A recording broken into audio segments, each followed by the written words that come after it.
field encampment in the southern part of Fujian Province, troops of the 101st Airborne Division prepare for Operation Geronimo.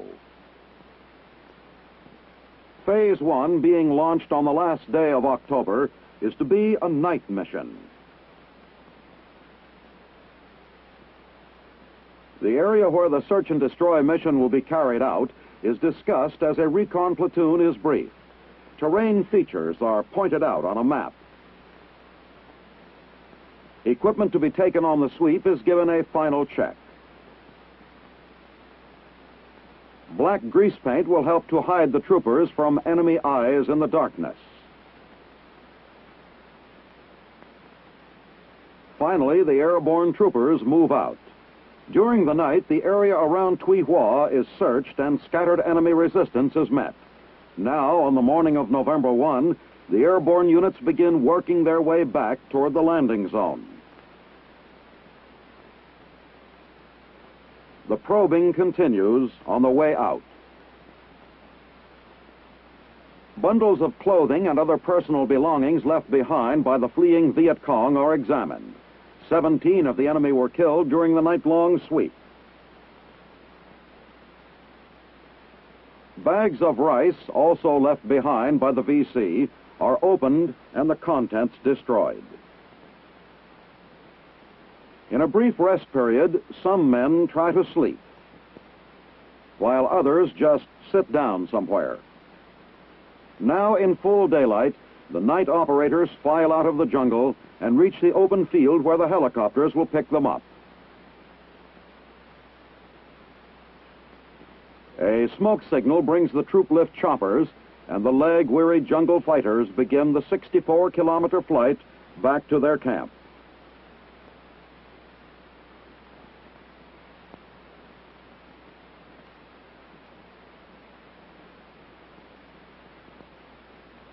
At Kong Son, weapons taken from the enemy during the night are put on display. Operation Geronimo, Phase 1, has been successful.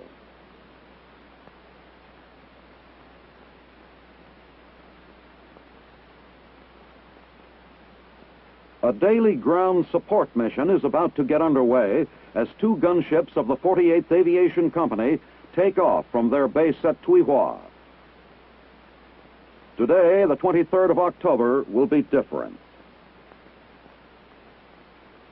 35 kilometers north of their base, the gunships are given an urgent new assignment. An Army O-1 spotter plane is down. Gunships of Joker Platoon are to assist in the search and provide cover for the medevac chopper. The wrecked aircraft is spotted within 30 minutes, and the 2 armed choppers circle the area.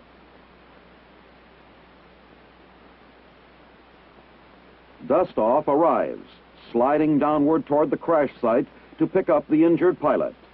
The gunships continue to cover. A suspicious movement is seen below as the wrecked aircraft is set afire. The gunships will refuel at Tuy An, then return for a better look at the area where the crash occurred.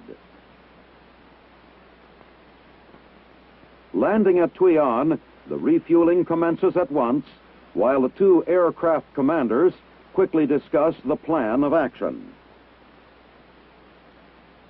Then the gunships of Joker Platoon are once again in the air. Alert to the possibility of enemy troop movement in the area, the sector is closely scrutinized.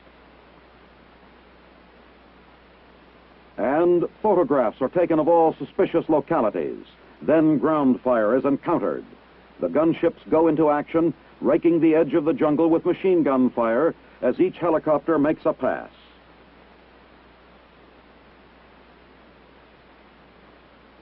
Next time around, the enemy position is hit with rocket fire. The target, marked by smoke bombs, is again blasted with machine guns, and all ground fire ceases. It's all over. And the Jokers go home.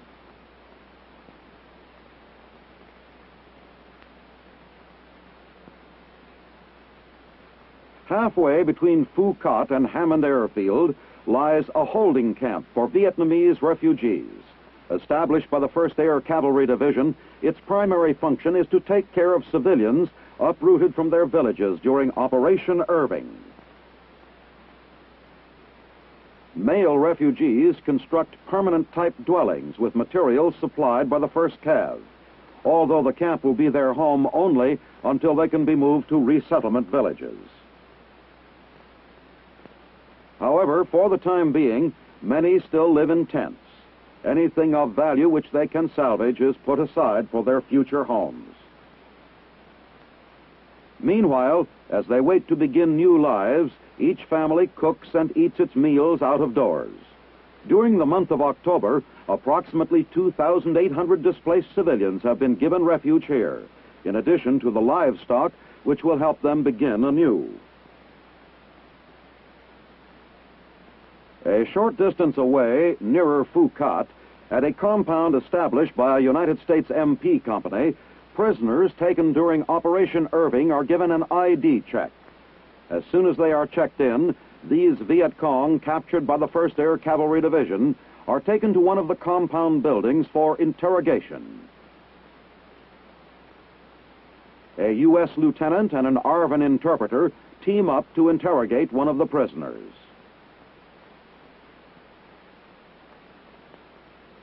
A wounded prisoner has his head bandaged by a medic while he is put through an intensive interrogation to make certain he is a Viet Cong and to exact information that will assist the 1st Cav in its search and destroy operations. As soon as the prisoners are confirmed as VCs and their interrogation is completed, they are led into the wire-enclosed compound where they are kept under tight security.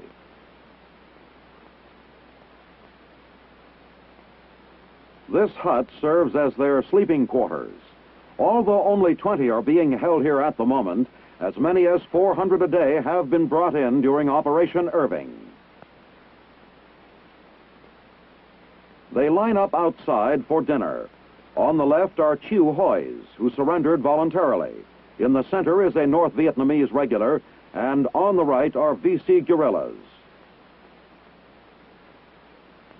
The bill of fare consists of familiar hot rice and unfamiliar sea rations. Some eat only the rice prepared by local Vietnamese women, while others, embarking on an entirely new adventure in eating, bravely struggle with the sea rations.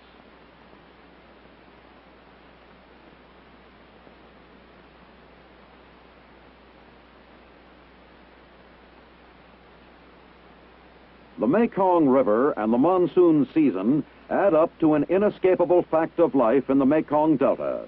Flooded farmlands, villages, and cities. In Giao Doc Province, 190 kilometers southwest of Saigon, the annual flood damage is much worse than usual this year. With their homes virtually afloat, thousands of inhabitants have had to flee to higher ground. In these communities, some as close as 1,800 meters to the Cambodian border, wading on Main Street is a seasonal way of life.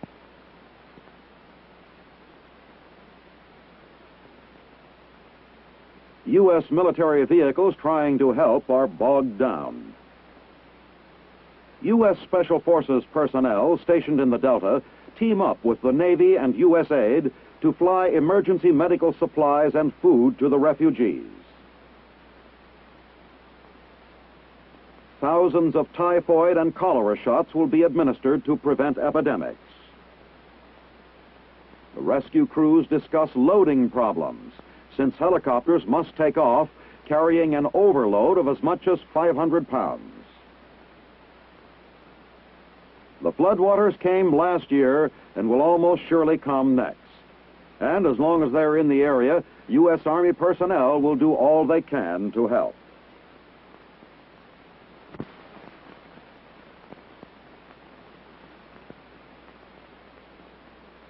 Another contingent of the Philippine Civic Action Group arrives at Tainan on the 19th of October.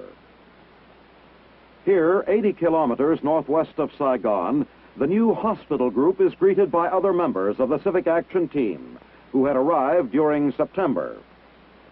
Several nurses are among those who are being greeted. The village head man joins in the hearty welcome for the nurses and other medical personnel.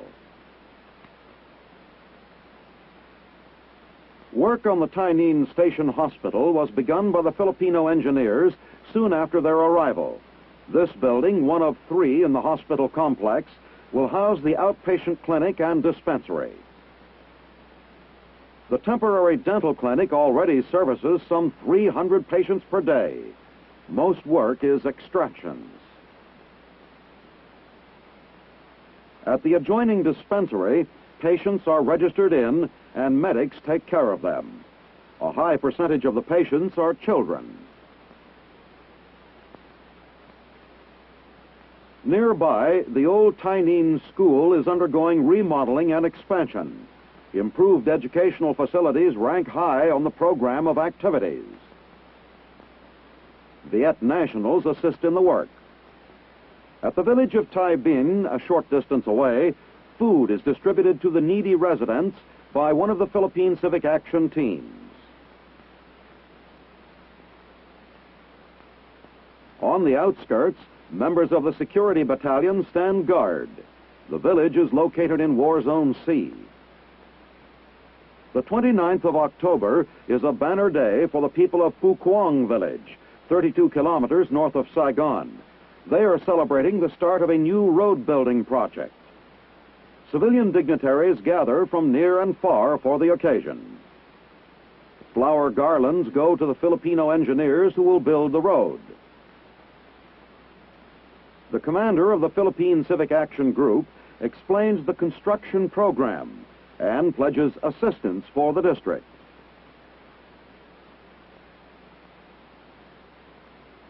A Filipino engineer and a Vietnamese highway worker symbolize the united construction effort as a parade of road building equipment is staged by the Philippine Civic Action Group during the ceremonies.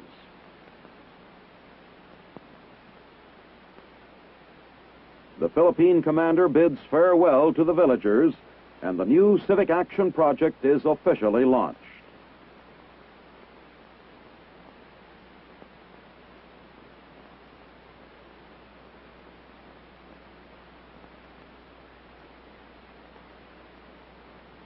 Despite an attempt by the Viet Cong to turn celebration into tragedy, the Vietnamese National Day Parade is held right on schedule in Saigon on November 1st. Premier Key, Chief of State Tu, and other high-ranking dignitaries take their place on the reviewing stand. The day's events get underway with a military flyby. Only an hour before, terrorists fired several recoilless rifle shells into the area, but they fell short and caused little damage. Vietnamese infantry troops carrying their unit colors proudly lead the parade down Thong Nhat Boulevard as a crowd estimated at nearly 100,000 looks on. Loudest applause of the day is won by the colorful and primitive Montagnard tribesmen of the Central Highlands and their elaborately decorated elephants.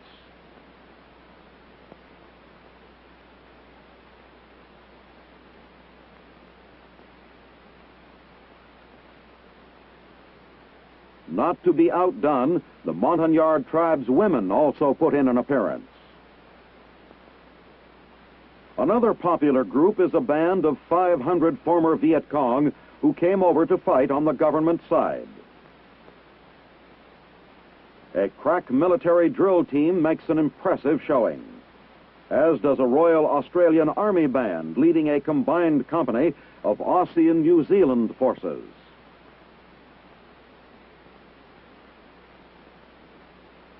Vietnamese paratroopers demonstrate their free-fall techniques.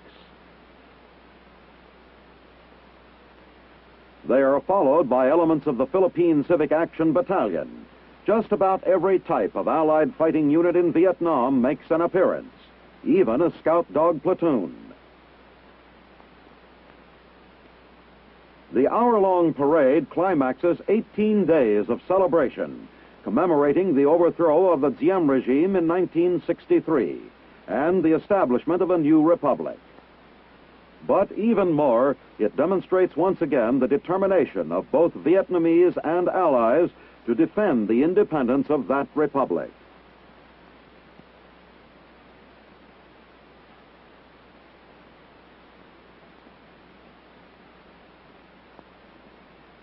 On the morning of 4 November, disaster strikes throughout northern Italy when recent alpine snows, too quickly melted by warm rains, sends torrents of water cascading madly down the mountainsides.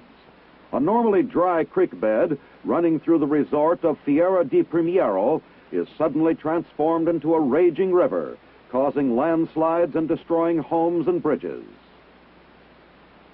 In a courageous attempt to divert the rampaging river, the people of the town band together to form a human chain for passing rocks along during the construction of a dam.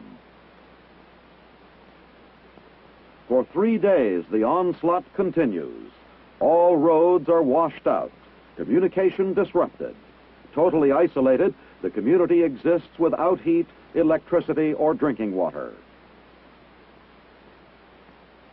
Responding to a plea for help, helicopters of the U.S. Army SeaTaff Aviation Company, stationed near Verona, begin a shuttle of needed supplies into Fiera di Primiero, including blankets, food, and tools. Known as the Angels of Mercy because of their aid during other disasters, the Army aviators evacuate many of the injured as well. With at least 7 dead, scores injured, and damage running into millions of dollars, residents believe it will take many years before the tourist resort returns to normal.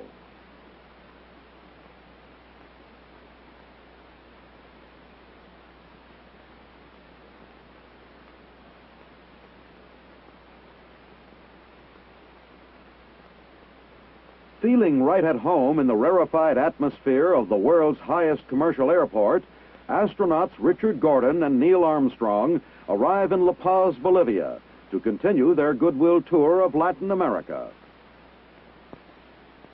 After meeting local officials, the astronauts and their party begin a 45-minute descent from the airport, which lies over 2.5 miles above sea level in the Andes. Along the route, they are greeted by thousands of cheering Bolivians. Lieutenant Commander Gordon flew with Gemini 11, which set the altitude record, while Armstrong's Gemini 9 was the first to accomplish docking in space. In the center of town, an official ceremony is held, during which the astronauts place a commemorative wreath at the statue of Simón Bolívar, liberator and founder of Bolivia. Then they wade into the crowd, meeting as many people as possible before departing on the next leg of their 10-nation tour.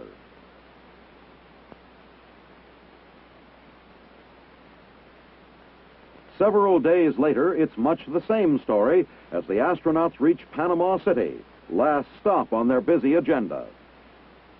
After a motorcade through the city, the astronauts and their wives are welcomed at City Hall. The mayor, in typical Latin fashion, greets them warmly. They, in turn, present him with a scale model of their Gemini spacecraft, as well as a color photo of the capsule as it orbited the Earth.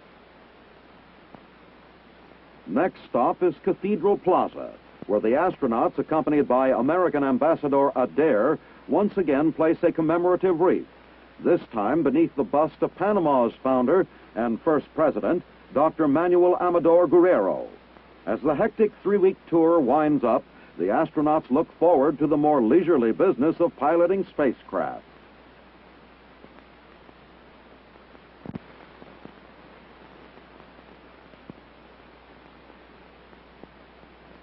This prototype of the UH-1 Universal Particle Separator is being installed in a UH-1D helicopter.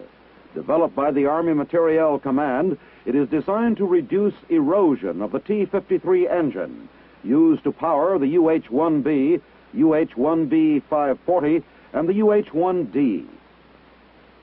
After the particle separator is installed, the primary test aircraft takes off at Fort Rucker, Alabama, and aims directly for the first test area. Sand and dust are the primary causes of the engine erosion, which is seriously affecting helicopter operations in Vietnam. At the second test area, the particle separator is tested for its effectiveness in preventing ingestion of long blades of grass, which cause engine failures when they become lodged in the inlet guide vanes. This grass is trapped in the separator. Throughout the tests, temperature-sensitive paints applied to the drive shaft are checked to see if installation of the particle separator reduces air cooling. The third test area provides dust conditions more typical of operational flights in South Vietnam. Under normal conditions, the T-53 engine has a time between overhaul of 1,100 hours. In unprepared, dusty areas in Vietnam, T-53 engines have required replacement in as little as 300 hours.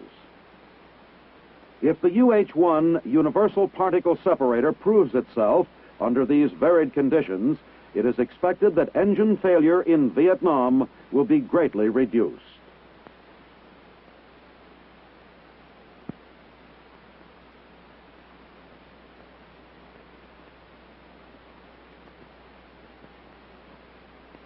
The XM-166, a full-track air defense vehicle, represents the marriage of a standard M42 twin 40mm gun turret mounted on an M548 chassis.